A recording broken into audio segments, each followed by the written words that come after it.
Krishna tells Arjun very emphatically that there was never a time when he didn't exist, neither there shall be a time when he will not exist. Basically, all of creativity is a continual process. God has no holiday from creativity. Understanding that God is very constant, here, present with us, now, continually creating, is to know the essence of spiritual life.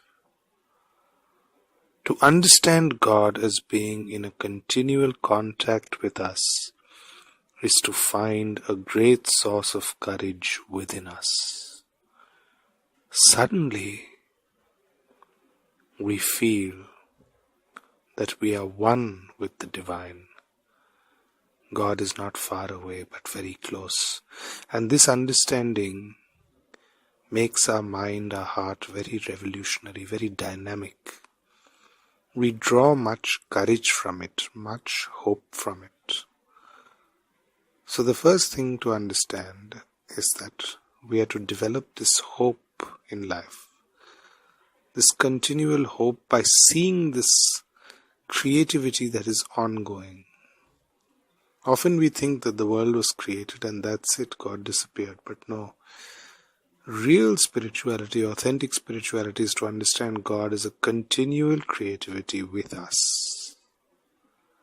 That is the difference between religion and spirituality.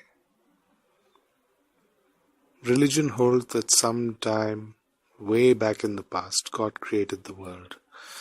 Whereas spiritual understanding is that God is continuing to create, and that is what Krishna refers to.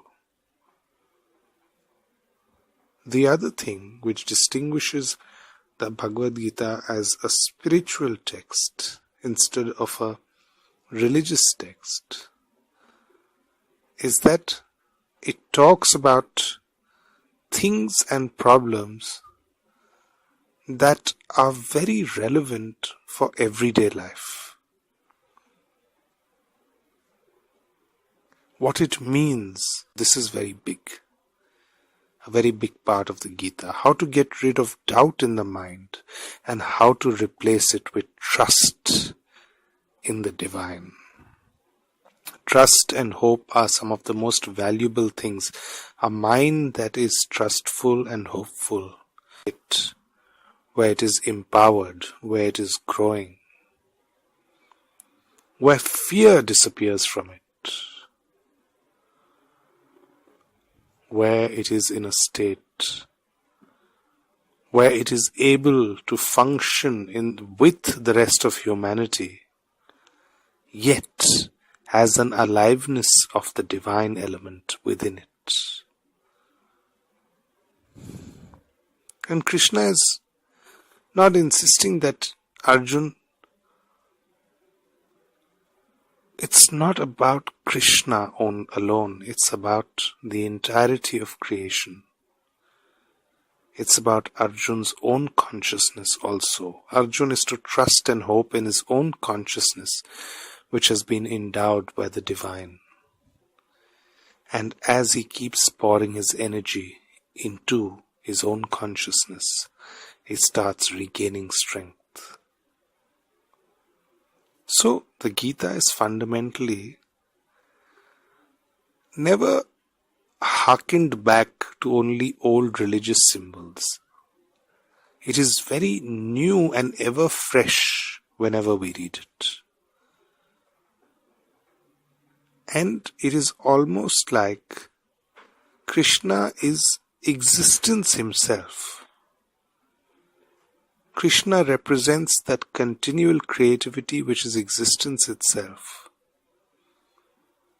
And ultimately, the beauty of the Gita is that it creates courage in us. It does not create a doubt or a question of sin, which religion refers to all the time. It restores man to his own self-courage, to his own self-belief. by getting rid of ego and to allow man to see his own inner light.